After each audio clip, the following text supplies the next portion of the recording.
ದೇರಳಕಟ್ಟೆ ಕ್ಷೇಮ ಆಸ್ಪತ್ರೆಯಲ್ಲಿ ದಿವಂಗತ ಡಾಕ್ಟರ್ ಅಮರನಾಥ ಹೆಗ್ಡೆ ಸ್ಮರಣಾರ್ಥ clinical reasoning principles and practice ವಿಚಾರದ ಕುರಿತು ದತ್ತಿ ಉಪನ್ಯಾಸ ಕಾರ್ಯಕ್ರಮ ಆಸ್ಪತ್ರೆಯ ಚಿಂತನಾ ಸಭಾಂಗಣದಲ್ಲಿ ನಡೆಯಿತು.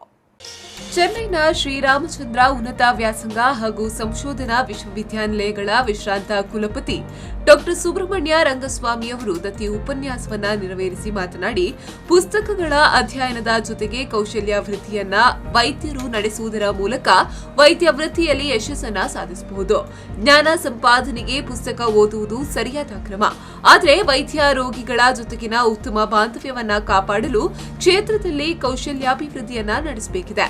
ಔಷಧ ವಿಜ್ಞಾನವಲ್ಲ, ಅನಿಶ್ಚಿತೆಯ ಕಲೆಯಾಗಿದೆ. ಪರಿಣಿತರನ್ನ ಎಲ್ಲಾ ಸಮಯದಲ್ಲೂ ಒಪ್ಪಿಕೊಳ್ಳಬೇಕೆಂದೇನಿಲ್ಲ. ವೃತ್ತಿ ಜೀವನದ ಅನುಭವ ಪರಿಣಿತರನ್ನಾಗಿಸುತ್ತದೆ ಎಂದರು. Even the day before the final MS Art examination, myself and Sunny, you know Sunny, we went to the Kamal Theatre to see a film where they were all studying hard. Anyway, we both passed in the first answer thing. When he asked me in Dr. Amarnath Hegde Memorial Oration, the first thing I wanted to know was about Dr. Amarnath Hegde, obviously. Dr. Alka Kulkarni did send to me information. Somehow I thought I need some more from Dr. Amarnath Shetty's colleagues, students, if possible patients. It's not easy in a day for me to get that. In any case, I asked one or two people. Nitte ವಿಶ್ವವಿದ್ಯಾನಿಲಯದ ಸಹ ಕುಲಪತಿ professor K Shantaram ಶೆಟ್ಟಿಯವರು ಮಾತನಾಡಿ, doctor Amarnath Hegde ಅವರ ಅಗಲುವಿಕೆ ಇಡೀ ಮಂಗಳೂರಿಗರಿಗೆ ತುಂಬಲಾರದ ನಷ್ಟವಾಗಿತ್ತು. ವೈದ್ಯ ವೃತ್ತಿಯ ಜೊತೆಗೆ ಮಾನವೀಯತೆಯ ನೀತಿ ಮತ್ತು ತತ್ವ ಆದರ್ಶಗಳನ್ನು ಮೈಗೂಡಿಸಿಕೊಂಡು ವಿದ್ಯಾರ್ಥಿಗಳ ಮನಗೆದ್ದವರು.